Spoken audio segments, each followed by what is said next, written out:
এখন আমরা ওঠার চেষ্টা করব লাউ চাপড়ার যে ওয়াচ টাওয়ার আছে, এই ওয়াচ টাওয়ার থেকে যে লাউ চাপড়া পুরো এরিয়াটা কেমন দেখায় সেটি আপনাদেরকে দেখাবো। তো আগে একটু দেখিয়ে রাখি যে আসলে এই পাশে অনেক সুন্দর জঙ্গল এবং পাহাড়গুলো রয়েছে। তো এখান থেকে যদি আমরা এই ওয়াচ টাওয়ারে উঠি, তাহলে ওয়াচ টাওয়ার থেকে আমরা সঠিকভাবে আপনাদেরকে দেখাইতে পারবো যে এই চারিপাশের লুকটা কেমন। এই লুকটা আপনাদেরকে দেখানোর জন্য এখন ওয়াচ টাওয়ারে উঠবো, যদি অনেক কষ্ট হচ্ছে। তো আপনারা সেই পর্যন্ত অপেক্ষা করুন, আমরা একটু ওয়াচ টাওয়ারে উঠে নিই। ওয়াচ টাওয়ারে উঠা শুরু করলাম। ওয়াচ টাওয়ারের প্রথম সিঁড়ি থেকেই উঠছি। সেই ওয়াচ টাওয়ার থেকে আপনাদেরকে দেখাবো এই যে লাউ চাপড়া, যে পুরো জঙ্গলটা দেখতে কেমন দেখায়। তো আজকে ভিডিওটা স্কিপ করব না, সম্পূর্ণ উঠাবো এবং প্রতিটা এরিয়া থেকে জঙ্গলটা কেমন দেখায়, এই পাহাড়গুলো কেমন দেখায় সেটি কিন্তু আপনাদেরকে দেখাবো। 200 ফিট পাহাড়ের উপর থেকে 200 ফিট পাহাড়ের উপরে এই অবস্থা। তো এই 60 ফিট উচ্চতা থেকে নিচের 200 ফিটের উপরে পাহাড়গুলো এগুলো, এবং এরও নিচে যে অঞ্চলগুলো রয়েছে, যেমন নদী লেক যেটা রয়েছে সেটা কিন্তু আরো, সেটা দেখাবো। আর আপনারা এখন ওই পিছনে যেটি দেখতে পাচ্ছেন সেটি কিন্তু ভারতের মধ্যে এই পার্টটা আমি আরো উপর থেকে আপনাদেরকে স্পষ্ট দেখবো।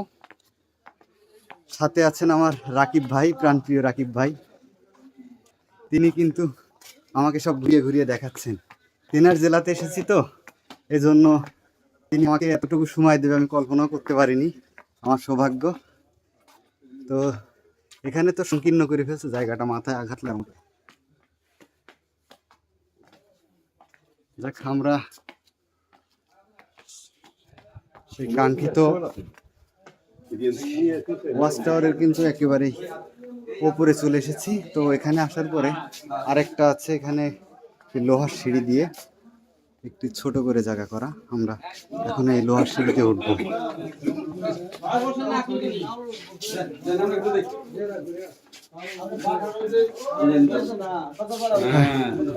অবশেষে চূড়ায় উঠে গেছি আমরা, ওয়াচ টাওয়ারের একেবারে উপরে। এখন আপনারা এখানকার সেই প্রাকৃতিক যে সৌন্দর্য সেটি উপভোগ করুন। জানাবেন অবশ্যই যে অঞ্চলটা এদিকে দেখতে কেমন।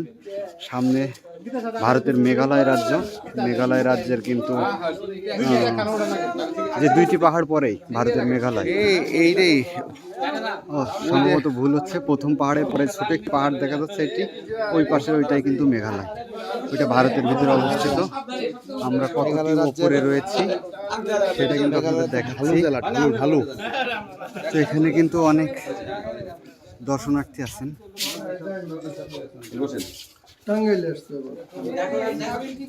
আমরা কিন্তু পুরোটাই আপনাদেরকে কভার করার চেষ্টা করছি চারিদিক থেকে। এই পাশের লোকটি দেখেন কি, একদিকে সূর্য অস্তমিত হচ্ছে, সেই সূর্য অস্তমিতর সাথে সাথে কিন্তু এই পাহাড়ের ওপরে ঘন কুয়াশা কিন্তু নামতে শুরু করেছে, যেটি কিন্তু অপরূপ দৃশ্য।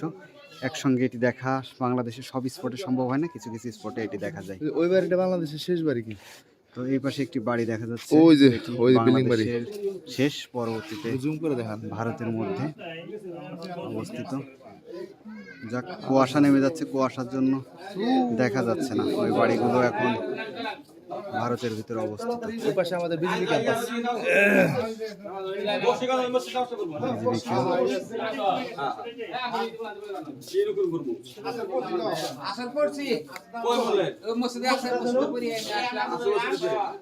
তো সম্পূর্ণ চারিদিকটা আপনাদেরকে একটু ঘুরে দেখাবো।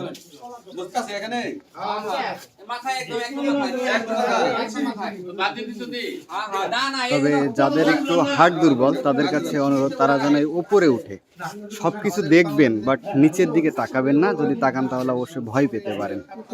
তো আজকের এই টাওয়ারের ভিডিওটি এখানে শেষ করছি। এই টাওয়ার থেকে বাংলাদেশের এই প্রাকৃতিক সৌন্দর্য কেমন উপভোগ করলেন অবশ্যই কমেন্টস করে জানাবেন। আর এই জায়গাতে কারা এসেছেন সেটিও জানাবেন, এবং যারা আসেন না, আসতে চাচ্ছেন তারাও কিন্তু জানাবেন। তো সকলকে ধন্যবাদ। আজকের মতো এই ব্লগটি এখানেই শেষ করছি।